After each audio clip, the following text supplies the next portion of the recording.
Hi there, and welcome back to Inside Off. Last time, we took a deep dive into Indonesia's household product regulations. You learned about what PKRT stands for, which product fall under its scopes, and its risk classes. You learned how to classify your product, whether it's a simple hand soap or a specialized cleaning spray. But identifying your product category and risk class is only the beginning. Now comes the real work. You need to prepare your documents so the Ministry of Health doesn't send it right back to you. Let's take a closer look at the documents you'll need, how to prepare them properly, and how to avoid the common mistakes that often cause delays. Let's say you've just imported a premium disinfectant from South Korea. The packaging looks great, your Indonesian distributor is ready, but before you go anywhere, there's one critical step, the PKRT document checklist. These documents prove what your product is, what's inside, and whether it does what you say it does. Number 1, certified formula sheets, not just fragrance, preservative, water. We're talking about the exact percentages. It must be signed by your chemist or R&D manager. Next, safety data sheets. If yours is over 2 years old, you need to update it. All data equals to instant rejection. And then, you'll need laboratory test reports. Claiming it kills germs, then you have to prove it. Include test results from accredited labs. Indonesian ones are preferred. Next, let's talk about how your product looks and what it tells the reviewer. Everything must be in Bahasa Indonesia. Ingredients, warnings, instructions, and do not go below the minimum font size. Smartphone shots won't do. Use clear, well-lit photos showing all packaging angles. The next ones prove you are legally allowed to sell and register the product. Letter of authorization or LOA for imported product. Then your overseas manufacturer must give you written permission, signed, sealed, and receipt. Declaration of conformity. This is your official promise to the ministry that we comply with Indonesian regulations. Signed by a company director. If you said D, you're absolutely right. The moral of the story? Moral Turu, you are right from the start. The faster the ministry's review will be. Missing or unclear documents are the #1 reasons for immediate rejection. Before you hit submit, here are a few insider tips we share with every client. Even if your product name or tagline is in English, the ingredients list, caution statements, and usage instructions must all be in Bahasa. If the ministry finds any foreign language text without translations, they will send it back.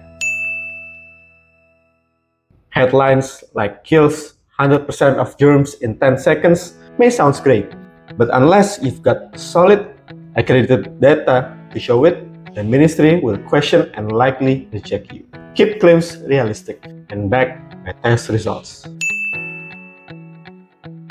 If you have lemon, lavender, and unscented versions of your hand soap, each one needs a separate dossier. For products like insect repellent sprays or anti-flea shampoos, you may need parallel approval from Indonesia's Pesticide Commission. It is better to sort that out ahead of time rather than get blindsided later. If any of your lab reports or SDAs are older than 2 years, get fresh updates. The ministry won't honor outdated safety data. Think of it like an expiration date on your paperwork. Keep these tips in your mind and you'll avoid the most common pitfalls that waste weeks of your time. Ready for a quick countdown? Here are the top 5 mistakes that trip up exporters and local brands alike. Let's go! Misclassifying your product's risk. For example, assuming it's class 1 when it's actually class 2. It means you'll send your documents to the wrong department. That alone can add 2 to 4 weeks of back and forth. If your SDS is missing key sections or is older than 2 years, the ministry won't accept it. Always cross-check all 16 sections required by the GHS. This is huge. Your product's label must match the composition's table exactly.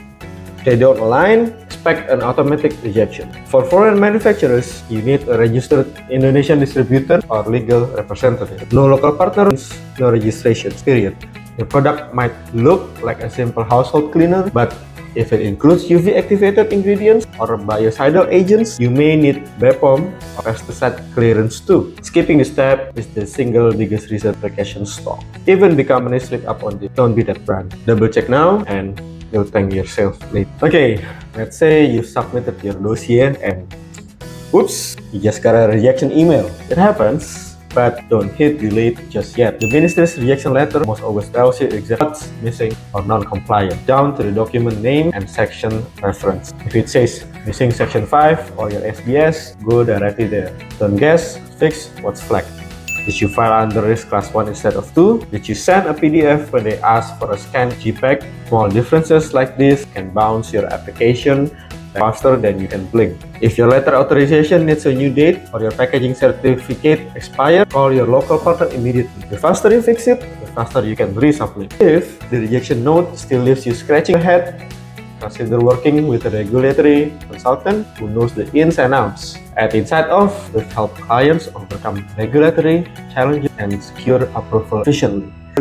For some of the most complex cases, when you partner with InsightOff, you're not just paying for paperwork, you're buying peace of mind. It's exactly what we handle, so you don't have to handle it yourself. No more second guessing whether you belong in class 1, 2A, or 2B. We come through your formula and product claims. We don't just point out what's missing. We guide you on how to revise your SDS, translate your labels correctly, and adjust your test reports to align with ministry requirements. We make sure every detail in your documentation, from warnings to instructions and definition, aligns with the latest regulatory requirements, so your submission stands on solid ground. From the moment you hit send, we monitor your applications in the MOH system. If they request additional info, we jump on it immediately so you avoid sitting in limbo. Our job isn't done until you hold the official approval number in hand and you're cleared to import, distribute, or manufacture. That number is your green light to sell in Indonesia. You just focus on perfecting your product, we handle the red tape, simple as that.